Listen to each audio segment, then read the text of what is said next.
Let's start with the question. How is the ball activated in DropShot?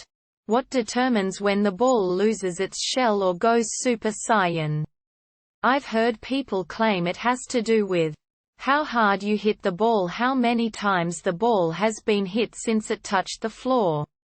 Last, how high off the floor the ball is based on my observations so far. Every one of these is incorrect. So what actually causes it? So how can we solve this? There are two possible answers. Answer 1. According to Rocket League's website, the new ball has 3 different phases, each more powerful than the last, that determine how much damage is done when the ball smashes into the floor panels. The second and third phases are activated by multiple battle car hits. So the longer the ball stays off the ground, the more powerful it becomes. While the first phase of the new ball only damages one tile upon impact, the second and third phases can damage up to 7 and 19 panels, respectively. It appears that hitting ball multiple times without letting it touch the ground activates the different phases, allowing it to do more damage. I will note that the way it's worded makes it sound like the longer the ball is in the air determines what phase it will be in. However, my thoughts, you can find my first experimentation video here. Asterisk, as I said in my comments, I think it's a combination of the number of hits on the ball and the time the ball is in the air. The longer it's in the air, the less hits needed to change the ball's phase, which would adhere somewhat to what was stated on Rocket League's website. I once counted 7 hits for the ball to lose its shell and reach stage 2. I also counted 4 hits once for it to enter stage 2. I noticed after 20 hits the ball went to stage 3. Witnessed this twice, though I think the first time may be cut off from the video. I also reached stage 3 with less hits once.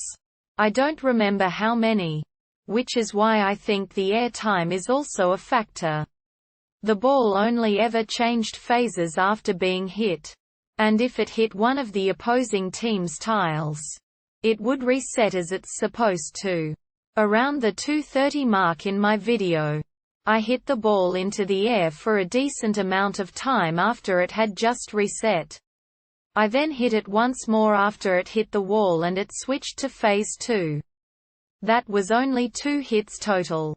But the ball was in the air for a good amount of time before the second hit. Hence my reasoning of it being a combination of hits and air time. The same thing happens around the 2:48 mark. My thoughts continued. I've made a second video showing my testings, and I still think it's a relation between total air time and hits that determines when the ball will change phases. I've also noticed that lighter hits may not be counted. This doesn't mean that heavier hits influence if the ball will change phases, but that the hit has to be heavy enough for it to count. One thing I was consistently able to do was hit the ball once at full speed and cause it to gain some air time. My second hit after that would cause the ball to change its phase. My conclusion: the ball will change phases after it is in the air for a certain amount of time and is hit. You must hit the ball hard enough in order for it to count as a hit to change its phase. Tested in private match with no bots or players on the default settings. Answer 2.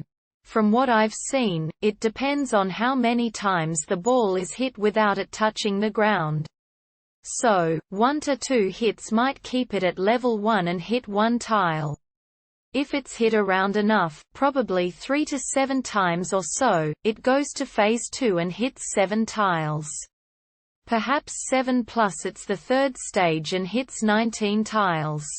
I don't know the exacts, but it might be around those. Don't quote me on them, though. I hope these answers helped, and if they did, please drop a comment and subscribe.